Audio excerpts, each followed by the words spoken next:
في حياتهم في كل وقت مع كل الناس كان عندهم حياء. يعني أذكر موقف للسيدة أسماء بنت أبي بكر الصديق رضي الله عنه. السيدة أسماء كانت تزوجت بالزبير بن العوام.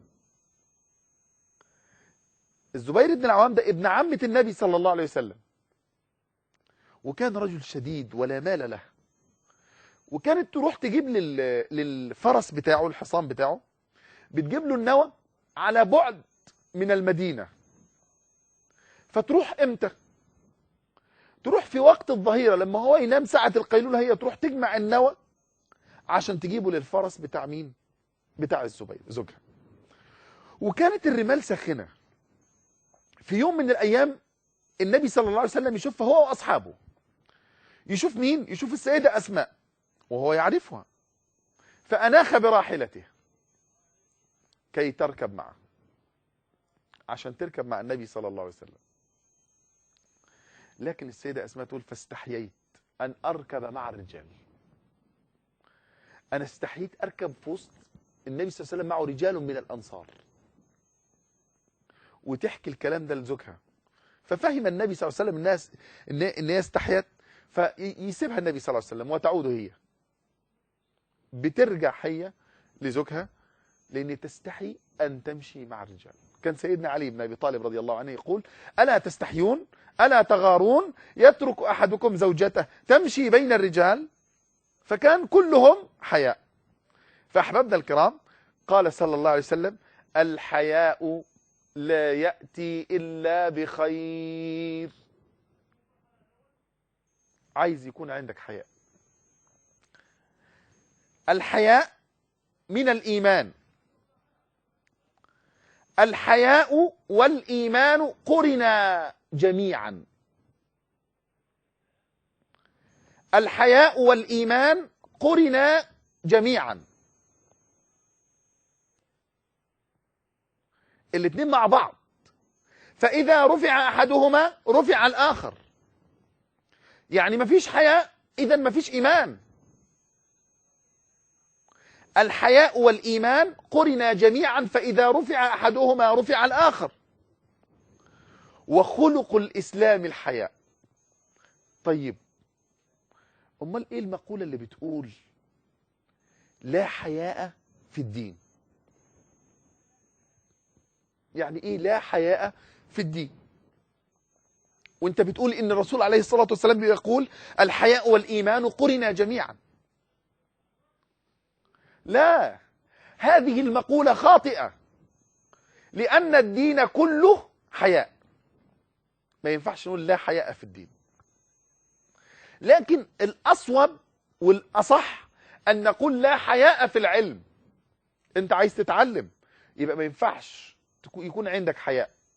قال مجاهد أحد التابعين والأئمة الأعلام في علم التفسير، قال لا يتعلم العلم مستحي ولا مستكبر.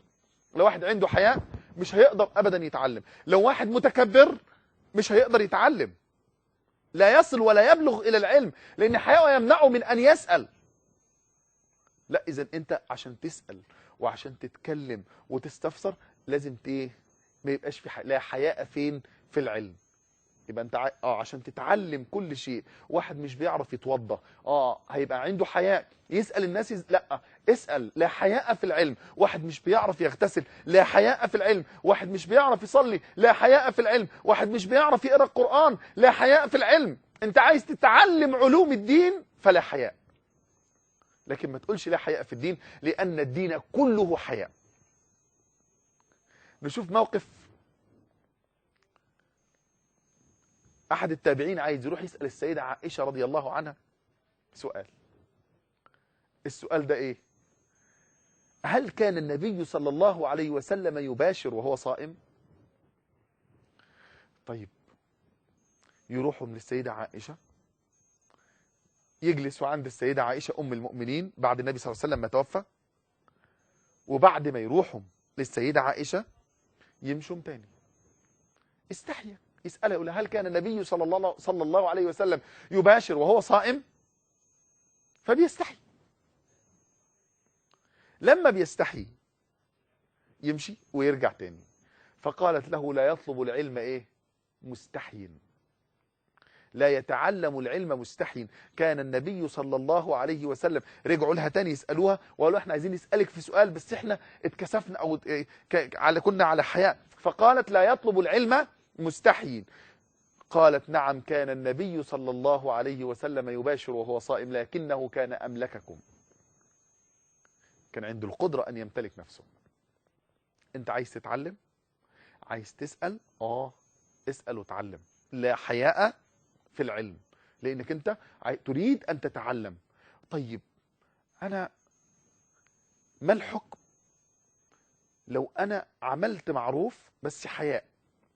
يعني مثلا نضرب مثل، أنا واقف فوجدت جنازة معدية من أمامي وأنا أعرف الناس أصحاب هذه الجنازة، فطلعت ورا الجنازة.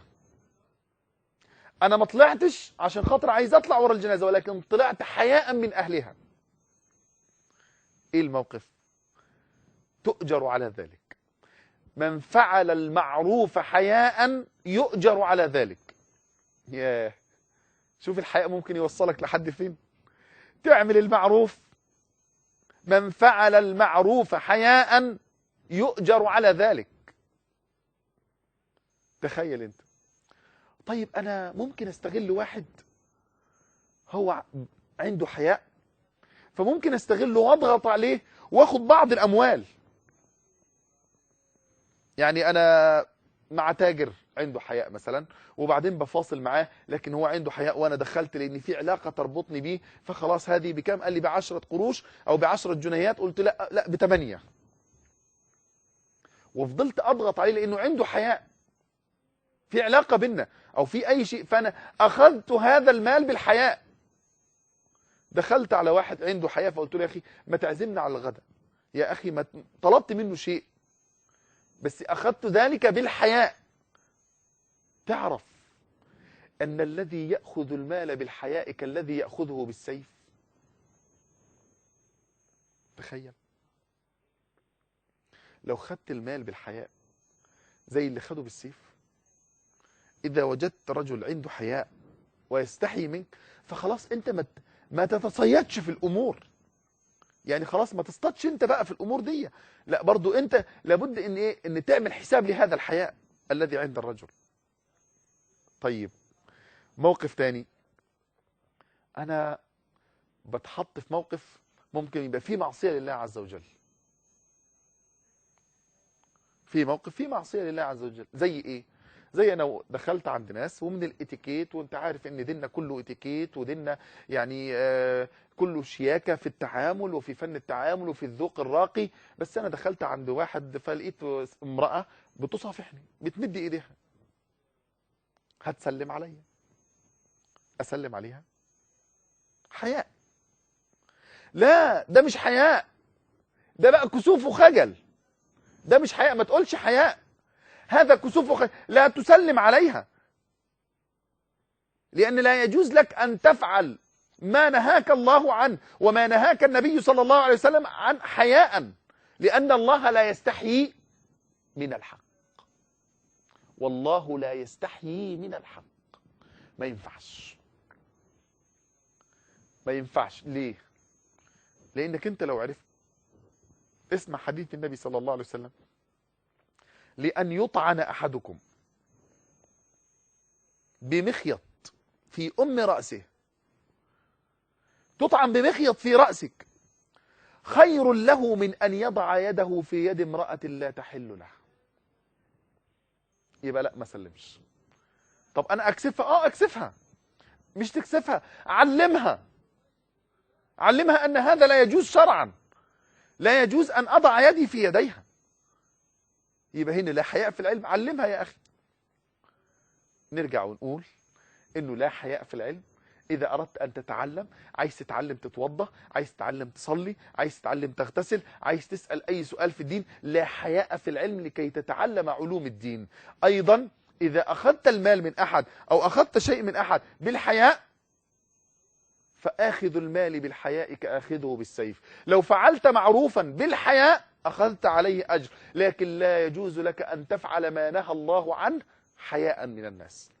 تقول أنا اتكسفت، قاعد مع واحد صاحبك وقاعد في وسط قاعده، فراح واحد مديك سيجاره، فانت قلت ايه؟ انا اتكسفت ان أنا لازم اشرب السيجاره دي، ولا قال لك خد اشرب معسل ولا شيشه، لا انا اشرب، انا اتكسفت، هيقولوا عليا مش راجل. لا يا سيدي يا سيدي، انت رجل اذا لم تشرب، انت رجل حيي، نعم حيي، ولكن الحياء يمنع من التقصير في حق ذي الحق.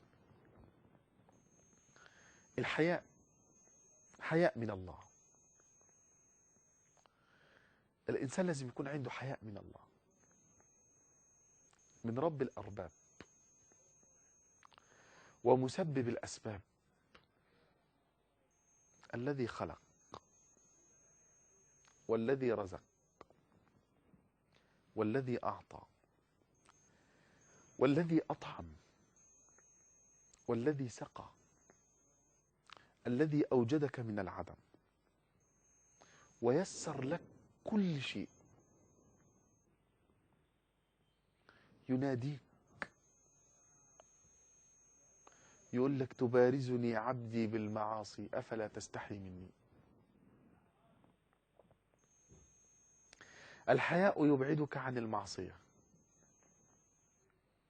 ألا تستحي من الله عز وجل وأنت تعصي؟ ألا تستحي من الله؟ تجعل الله أهون الناظرين إليك. الله يراك، الله مطلع عليك، الله ينظر إليك، الله يعلم كل شيء. اسمع،